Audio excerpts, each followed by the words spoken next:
नमस्कार दोस्तों, मौसम 29 चैनल आप सभी का स्वागत करता है और मेरा नाम है बाबूलाल बिश्नोई।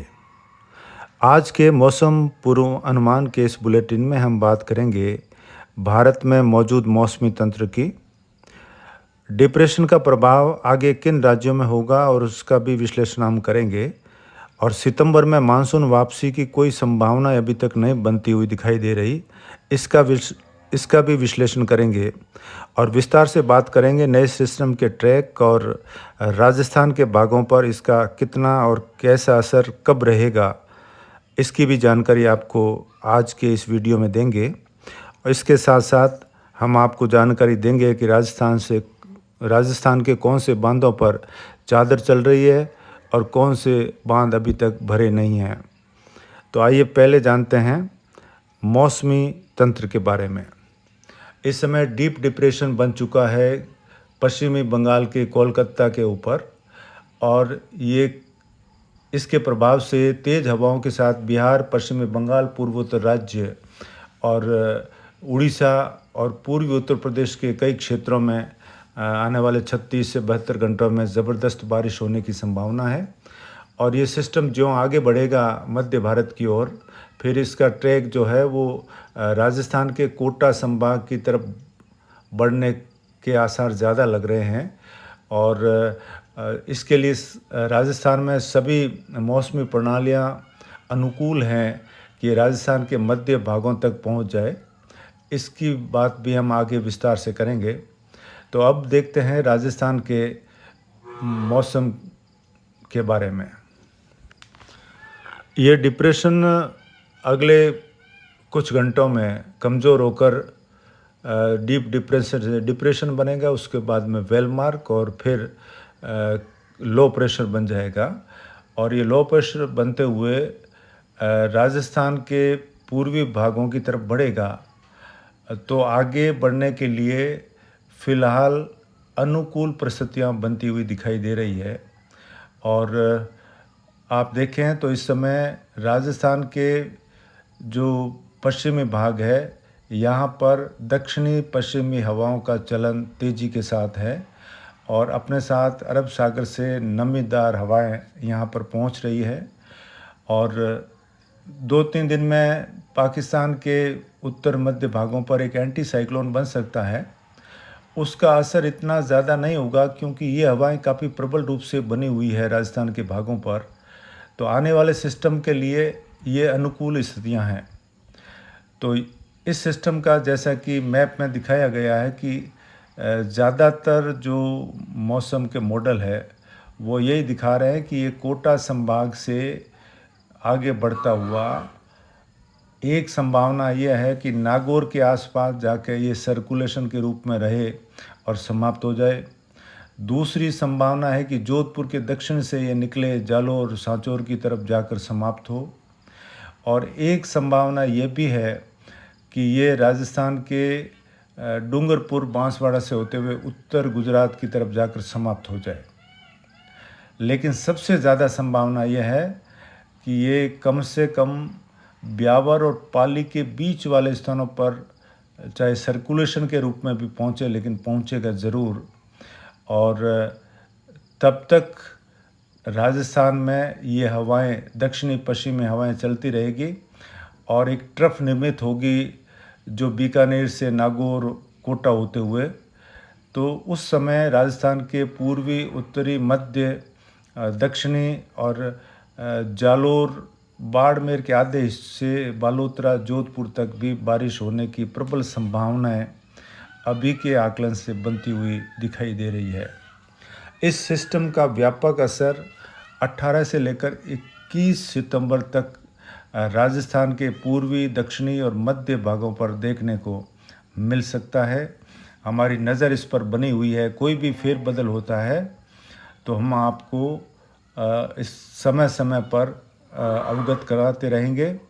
और फिलहाल के आकलन से ये नहीं लग रहा कि सितंबर माह में चाहे कितना ही एंटी साइक्लोन बने, लेकिन इसके बाद एक सिस्टम और आ रहा है।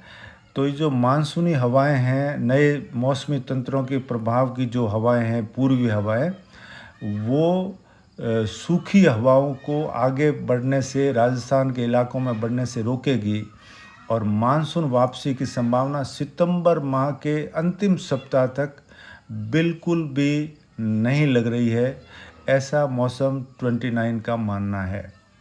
आगे कोई फेरबदल होता है, परिवर्तन होता है तो इसकी जानकारी भी हम आपको देंगे, लेकिन अब 90% संभावना यह है कि सितंबर के आखिरी सप्ताह तक मानसून वापसी की कोई संभावना राजस्थान के भागों से दिखाई नहीं दे रही है। अगले 24 घंटों के मौसम की बात करें तो पूर्वी राजस्थान के कुछ भागों पर छुटपुट बारिश हो सकती है और कुछ दक्षिणी पश्चिमी भाग जो जालोर, सांचौर और अरावली रेंज के कुछ पहाड़ी क्षेत्र है, यहाँ पर सुबह के समय बूंदाबांदी हल्की वर्षा हो सकती है। इसके अलावा आने वाले 4 दिन संपूर्ण राजस्थान में मौसम लगभग शुष्क रहेगा, छुटपुट बारिश, खंड बारिश वाले इलाकों को छोड़कर। दक्षिणी पश्चिमी हवाएं अब तेज़ी नहीं दिखाएगी, 10-15 किलोमीटर की रफ्तार से चलती रहेंगी और जो कटाई का काम कर रहे हैं, विशेष करके मध्य राजस्थान तक से लगाकर पूर्वी राजस्थान और दक्षिण राजस्थान के जो किसान भाई हैं, वो 18 सितंबर से पहले कटी हुई फसलों को व्यवस्थित कर लें, ढक लें। उसके बाद में काफ़ी ज़्यादा संभावना है कि मौसम बदलेगा मध्य राजस्थान तक, जोधपुर संभाग तक भी, और पूर्वी अरावली के पूर्वी ढलान में ज़ोरदार बारिश फिर से होने की संभावना है। भरतपुर, जयपुर, अजमेर संभाग से लगाकर कोटा संभाग में भारी बारिश हो सकती है। कोटा, अजमेर संभाग सबसे ज़्यादा प्रभावित होंगे। इसके अलावा पाली संभाग के ज़िले, उदयपुर संभाग, सिरोही और डूंगरपुर, बांसवाड़ा के आसपास भी अच्छी बारिश होने की संभावना है 18 से लेकर 21 सितंबर के दौरान संभावित है।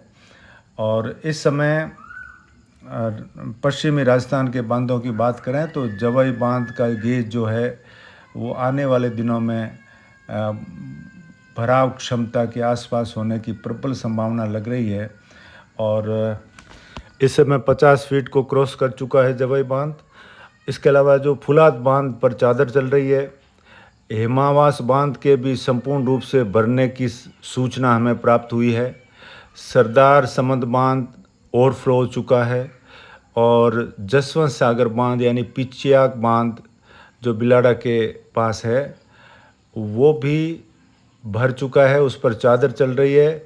और आने वाले सिस्टम की बारिश अगर ब्यावर, पुष्कर और बिलाड़ा, नागौर के क्षेत्रों में होती है तो उसके गेट निश्चित रूप से खोले जाएंगे और परिणाम स्वरूप लूनी नदी में भारी उफान देखने को मिलेगा और सरदार समंद बांध का भी पानी खेतों से बहता हुआ लूनी नदी में ही आएगा। तो आने वाले समय में लूनी नदी का बहाव तेज़ गति से देखने को मिल सकता है और दीपावली तक लूनी नदी तेज़ बहाव के साथ धीरे धीरे मंद गति से चलती हुई देखी जा सकती है। इसके अलावा सारे बांध जब भर चुके हैं तो आने वाली बारिश का पानी की निकासी के लिए गेट खोलने पड़ेंगे, तो काफ़ी कुछ मार्ग अवरुद्ध होंगे, यातायात बाधित होगा, किसानों की फसलें भी बर्बाद हो सकती है और कई दुर्घटनाएं भी संभावित है। तो सिस्टम ज्यों-ज्यों नज़दीक पहुंचेगा उसकी और सटीकता के साथ नए वीडियो के साथ हम आपके लिए फिर से हाजिर होंगे नए वीडियो के साथ। तब तक के लिए आप बने रहें मौसम 29 पर, हमें अनुमति दें। नमस्कार।